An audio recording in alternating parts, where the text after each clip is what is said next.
This is Gene Key, Skyserve, Texas News. From the police-involved shooting file, a Garland officer killed a man holding a pair of large knives near the city's Bass Pro Shops on Tuesday afternoon. Authorities received multiple calls about a man swinging blades, which police said were possibly machetes, at buildings and vehicles shortly before 2 p.m. Police authorities say the man had struck some passing cars. After arriving at the location, confronting the man, an officer fatally shot him. The investigation is still underway.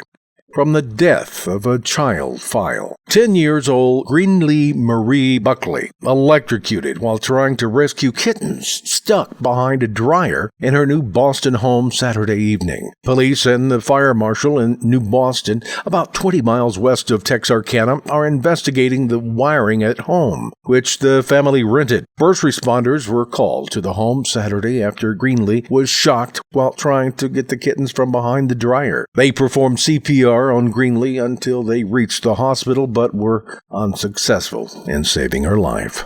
From the Texas News Brief, after Harvey's destructive force along the Texas coast to new oyster reef construction, crews are putting millions of pounds of Kentucky limestone on the floor of a Texas bay for a 21-acre oyster reef on a private lease. The San Leon-based Prestige Oysters held a ceremony Monday for the oyster clutch in Galveston Bay. The massive stones, broken shells, and grit will form the bed of San Leon, 40 miles southeast of Houston. The site likely won't have mature oysters for the harvest for 2 or 3 years.